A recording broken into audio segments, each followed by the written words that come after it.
വിശദമായി നോക്കാം. ലോക നേതാവിന് ഇന്ന് പിറന്നാൾ. मैं नरेंद्र दामोदर दास मोदी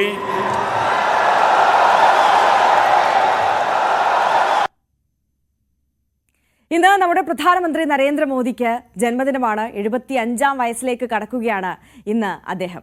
രാജ്യത്തെ ലോകത്തിന്റെ നെറുകയിലേക്ക് ഉയർത്തിയ ഇന്ത്യയുടെ സ്വന്തം ബ്രാൻഡാണ് നമോ. ഇന്ത്യക്ക് ലോകരാജ്യങ്ങളുടെ ഇടയിൽ നൽകിയ അനിഷേധ്യമായ സ്ഥാനമാണ് പ്രധാനമന്ത്രി എന്ന നിലയിൽ നരേന്ദ്രമോദിയുടെ ഏറ്റവും വലിയ നേട്ടം. ഇന്ത്യയുടെ പ്രധാനമന്ത്രിക്ക് ഹൃദയം നിറഞ്ഞ ജന്മദിന ആശംസകൾ നേർന്ന് നമുക്ക് ഇന്നത്തെ രാവിലെ തുടങ്ങാം. നമുക്കൊപ്പം കൂടുതൽ വിവരങ്ങളുമായി അജയ് സുധ ബിജു കൂടി ചേരുകയാണ്. Ajay, good morning. പ്രധാനമന്ത്രിയുടെ ജന്മദിനമാണ്. വിപുലമായ ആഘോഷങ്ങൾക്കാണ് BJP രാജ്യമെങ്ങും ഒരുക്കങ്ങളൊക്കെ പൂർത്തീകരിച്ചിട്ടുള്ളത്. ഇതിനോടകം തന്നെ ലോക നേതാക്കളെല്ലാം ആശംസകളുമായി എത്തിക്കഴിഞ്ഞു. പ്രത്യേകിച്ച് എടുത്തു പറയേണ്ടത് ഡൊണാൾഡ് ട്രംപിന്റെ ആശംസയാണ്. നമുക്കറിയാം, ഈ താരിഫ് യുദ്ധവുമായിട്ടൊക്കെ ബന്ധപ്പെട്ട് അദ്ദേഹം അത്ര നല്ല സ്വരച്ചേർച്ചയിൽ അല്ലാതിരിക്കുന്ന ഒരു സമയത്താണ് ഇപ്പോൾ അദ്ദേഹം ആശംസയുമായി എത്തിയിരിക്കുന്നത്. അതിനപ്പുറം ഈ താരിഫ് യുദ്ധങ്ങളൊക്കെ അവസാനിക്കുന്നു എന്നുള്ളൊരു ശുഭ സൂചന കൂടി ഈ സംസാരത്തിന് ശേഷം ഇരു രാഷ്ട്ര തലവന്മാരുടെ ഭാഗത്തു നിന്ന് ഉണ്ടാവുകയും ചെയ്തു. നമുക്ക് പ്രധാനമന്ത്രിയുടെ ജന്മദിന ആഘോഷങ്ങളിലേക്ക് കടന്നാൽ എങ്ങനെയാണ് ഒരുക്കങ്ങളൊക്കെ? ഏത് തരത്തിലുള്ള ആഘോഷങ്ങളാണ് ഇന്ന് നടക്കാൻ പോകുന്നത്? Arya, good morning. ആര്യ സൂചിപ്പിച്ചതുപോലെ തന്നെ ഇപ്പോൾ നമ്മുടെ രാജ്യത്ത് ഇപ്പോൾ നിലവിൽ ഏറ്റവും കൂടുതൽ ആഘോഷിക്കപ്പെടുന്ന വ്യക്തിത്വങ്ങളിൽ ഒരാളാണ് പ്രധാനമന്ത്രി നരേന്ദ്രമോദി. ഒരുപക്ഷെ ഇന്ദിരാഗാന്ധിക്ക് ശേഷം ഇത്രയും അധികം സെലിബ്രേറ്റ് ചെയ്യപ്പെട്ട മറ്റൊരു പ്രധാനമന്ത്രി ഉണ്ടോ എന്നുള്ള കാര്യത്തിലും സംശയമാണ്. അപ്പോൾ അത്തരത്തിൽ രാജ്യമെമ്പാടും അതുപോലെ തന്നെ ലോകമെമ്പാടും ശ്രദ്ധ നേടിയിട്ടുള്ള, ഇപ്പോഴും നിരവധി പേരുടെ ആരാധന കഥാപാത്രമായിക്കൊണ്ടിരിക്കുന്ന ഒരു വ്യക്തിയാണ് പ്രധാനമന്ത്രി നരേന്ദ്രമോദി. അദ്ദേഹത്തിൻ്റെ ജന്മദിനം ഇന്ന് മുതൽ മഹാത്മാഗാന്ധിയുടെ ജന്മദിനം ആയ ഒക്ടോബർ 2 വരെ നീണ്ടു നിൽക്കുന്ന വിപുലമായിട്ടുള്ള ആഘോഷ പരിപാടികൾക്കാണ് BJP നിലവിൽ ആസൂത്രണം ചെയ്തിട്ടുള്ളത്. രാജ്യവ്യാപകമായി വിവിധ വികസന പദ്ധതികൾ ഉദ്ഘാടനം ചെയ്യാനും ആലോചനയുണ്ട്. രാജ്യമെമ്പാടുമുള്ള 75 നഗരങ്ങളിൽ പുതിയ വികസന പദ്ധതികൾ കൊണ്ടുവരാൻ ആണ് ഇപ്പോൾ നിലവിൽ ആസൂത്രണം ചെയ്തിട്ടുള്ളത്. അതുപോലെ തന്നെ സേവാ പക്വാഡ എന്ന് പറഞ്ഞിട്ടാണ് ഈ ഒരു ഒക്ടോബർ 2 വരെയുള്ള ഈ ആഴ്ചകൾ അത് ആഘോഷിക്കാനായിട്ട് BJP ലക്ഷ്യമിട്ടിട്ടുള്ളത്. പ്രധാനമായിട്ടും ഇനി തെരഞ്ഞെടുപ്പ് നടക്കാൻ പോകുന്ന ബീഹാർ കേന്ദ്രീകരിച്ചുകൊണ്ട് നിരവധി പ്രചരണങ്ങൾ BJP നടത്താനായിട്ട് ഇപ്പോൾ ആലോചിക്കുന്നുണ്ട്. അതുപോലെ തന്നെ രാജ്യ തലസ്ഥാനത്ത് ഡൽഹിയിൽ മാത്രം 75 വികസന പദ്ധതികൾ, നരേന്ദ്രമോദിയുടെ 75-ാം ജന്മദിനത്തിൻ്റെ ഭാഗമായി 75 വികസന പദ്ധതികൾ രാജ്യ തലസ്ഥാനത്ത് മാത്രം നടപ്പിലാക്കാനായിട്ട് ഉദ്ദേശിച്ചിട്ടുണ്ട്.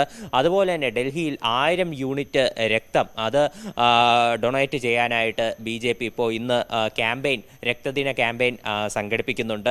അതുപോലെ തന്നെ പ്രധാനമന്ത്രിക്ക് വേണ്ടി 21 ഭാഷകളിൽ ആലപിക്കുന്ന പ്രത്യേക ഗാനവും ഡൽഹി സർക്കാർ ഒരുക്കിയിട്ടുണ്ട്. വിദ്യാഭ്യാസ വകുപ്പാണ് ഈ ഗാനം ഒരുക്കിയിട്ടുള്ളത്. വിദ്യാർത്ഥികൾ ചേർന്നാണ് 21 ഭാഷകളിൽ ഈ ഒരു ഗാനം ആലപിച്ചിട്ടുള്ളത്.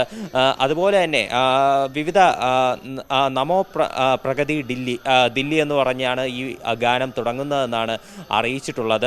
അതുപോലെ തന്നെ ഡൽഹിയിൽ അദ്ദേഹത്തിൻ്റെ ജന്മദിനത്തോടനുബന്ധിച്ച് അദ്ദേഹത്തിൻ്റെ ചിത്രം പതിപ്പിച്ച ഡ്രോണുകൾ പറത്തും എന്നും അറിയിച്ചിട്ടുണ്ട്. അതുപോലെ തന്നെ രാജ്യമെമ്പാടും 101 ആയുഷ്മാൻ കേന്ദ്രങ്ങൾ, അതുപോലെ 5 പുതിയ ആശുപത്രി ബ്ലോക്കുകൾ, 105 ഡയാലിസിസ് കേന്ദ്രങ്ങൾ എന്നിവ ഇത് ആഭ്യന്തരമന്ത്രിയായിട്ടുള്ള അമിത്ഷാ ഇന്ന് ഉദ്ഘാടനം ചെയ്യും എന്നും അറിയിച്ചിട്ടുണ്ട്.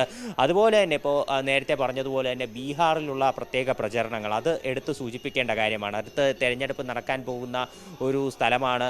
അതുപോലെ നമ്മൾ ബീഹാറിൻ്റെ ഒരു മുൻപത്തെ കാര്യം നോക്കുകയാണെങ്കിൽ ഇന്ത്യ മുന്നണി വോട്ട് ചോരി പോലെയുള്ള കാര്യങ്ങൾ ഉന്നയിച്ചുകൊണ്ട് വലിയ രീതിയിലുള്ള പ്രചരണം നടത്തിയിരുന്നു. അപ്പോൾ അവിടെ ചിത്രത്തിലേക്ക് വന്നുകൊണ്ട് പഴയ ഒരു ഇമേജ് തിരിച്ചു പിടിക്കുക എന്നുള്ളത് BJP സംബന്ധിച്ചിടത്തോളം നിർണായകം തന്നെയാണ്. അപ്പോൾ അതിന് പ്രധാനമന്ത്രിയുടെ നരേന്ദ്രമോദിയുടെ പിറന്നാൾ അതിനോടനുബന്ധിച്ചുകൊണ്ട് വലിയൊരു ഊർജ്ജമാണ് BJPക്ക് കൈവന്നിട്ടുള്ളത്. അവിടെ പ്രധാനമന്ത്രി നരേന്ദ്രമോദിയുടെ ബാല്യദിനവുമായി ബന്ധപ്പെട്ടിട്ടുള്ള ഒരു ഹ്രസ്വചിത്രം പ്രദർശിപ്പിക്കാനായിട്ട് BJP പദ്ധതി ഇടുന്നുണ്ട്. സംസ്ഥാനമെമ്പാടും 50,000 സ്ക്രീനുകളിലാണ് ഈ ഒരു ഡോക്യുമെൻ്ററി ചിത്രം അത് പ്രദർശിപ്പിക്കുക. ചലോ ജീത്താ ഹേ എന്ന് പറയുന്നതാണ് ഈ ഡോക്യുമെൻ്ററിയുടെ പേര്.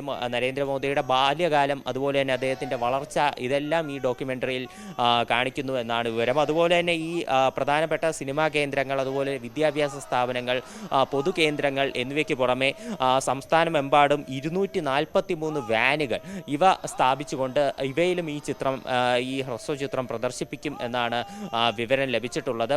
പ്രധാനമന്ത്രി നരേന്ദ്രമോദി ഇന്ന് മധ്യപ്രദേശിലെ ധാർ അദ്ദേഹം ഇന്ന് സന്ദർശിക്കുമെന്ന് അറിയിച്ചിട്ടുണ്ട്. അവിടെ വിവിധ വികസന പദ്ധതികൾ ഉദ്ഘാടനം ചെയ്യും എന്നും അറിയിച്ചിട്ടുണ്ട്. മധ്യപ്രദേശിലും നിരവധി ആയിട്ടുള്ള പ്രചരണങ്ങളാണ് നടത്താൻ ഉദ്ദേശിക്കുന്നത്. അവിടെയും രക്തദിന ക്യാമ്പുകൾ സംസ്ഥാന സർക്കാർ ആസൂത്രണം ചെയ്തിട്ടുണ്ട്. അതുപോലെ തന്നെ മെഡിക്കൽ രംഗത്തുള്ള വിവിധ ഒരുപാട് സന്നദ്ധ പ്രവർത്തനങ്ങൾ, അതുപോലെ അംഗപരിമിതർക്കുള്ള സഹായ വിതരണം എന്നിവയെല്ലാം നരേന്ദ്രമോദിയുടെ ജന്മദിനത്തിൻ്റെ ഭാഗമായി മധ്യപ്രദേശിൽ സംഘടിപ്പിക്കുന്നു എന്നാണ് വിവരം ലഭിച്ചിട്ടുള്ളത്. അതുപോലെ ആര് സൂചിപ്പിച്ചതുപോലെ തന്നെ പ്രധാനമന്ത്രിക്ക് ആശംസ നേർന്നുകൊണ്ട് പ്രസിഡന്റ് ഡൊണാൾഡ് ട്രംപ് രംഗത്ത് വന്നിട്ടുള്ളത്. അത് തീർച്ചയായിട്ടും ഒരു ശുഭസൂചന തന്നെയാണ്. ഇന്ത്യ US-നും ഇടയിൽ നിലനിന്നിരുന്ന ഒരു വ്യാപാര കരാറുമായിട്ട് ബന്ധപ്പെട്ടിട്ടുള്ള പ്രശ്നങ്ങൾ അത് വലിയ രീതിയിലുള്ള ഒരു പ്രത്യാഘാതങ്ങൾ ഇന്ത്യയിൽ സൃഷ്ടിക്കുന്നതായിരുന്നു. ഇരു രാഷ്ട്ര നേതാക്കളും തമ്മിൽ സൗഹൃദത്തിലാണെന്ന് പറയുമ്പോഴും ഇരുവരുടെ വാക്കുകളിൽ ഒരു മൂർച്ച അത് നിലനിന്നിരുന്നു. അപ്പോൾ അതിന് പിന്നാലെയാണ് ഇപ്പോൾ മഞ്ഞുരുകുന്നു എന്നുള്ള സൂചനകൾ ലഭിക്കുന്നത്. പ്രസിഡന്റ് ഡൊണാൾഡ് ട്രംപിന്റെ ഈ പിറന്നാൾ വിഷസിന് പ്രധാനമന്ത്രി നരേന്ദ്രമോദി നന്ദി അറിയിച്ചിട്ടുണ്ട്. അതുപോലെ തന്നെ ഇതേ സമയം തന്നെ ഇപ്പോൾ ഡൽഹിയിൽ വ്യാപാര കരാർ ചർച്ചകളും പുരോഗമിച്ചുകൊണ്ടിരിക്കുകയാണ്. അപ്പോൾ ആ ഒരു ഘട്ടത്തിൽ ഈ ഒരു വിഷസ് അത് പുതിയൊരു തലത്തിലേക്ക് ഇന്ത്യ-US ബന്ധം അതൊരു നല്ല തലത്തിലേക്ക് കൊണ്ടുപോകാൻ സഹായകരമാകും എന്ന് തന്നെയാണ് നമുക്ക് പ്രതീക്ഷിക്കുന്നത്. തീർച്ചയായും അജയ് സുധാ ബിജുവാണ് കൂടുതൽ വിവരങ്ങളുമായി നമുക്കൊപ്പം ചേർന്നത്. എന്തായാലും അത്തരത്തിൽ വിപുലമായ ആഘോഷങ്ങളാണ് പൂർത്തീകരിച്ചിരിക്കുന്നത്. അതിനുള്ള ഒരുക്കങ്ങളാണ് പൂർത്തീകരിച്ചിട്ടുള്ളത്. ഒക്ടോബർ 2 വരെ ഈ ആഘോഷ പരിപാടികൾ നീണ്ടു നിൽക്കും എന്നുള്ളതാണ്.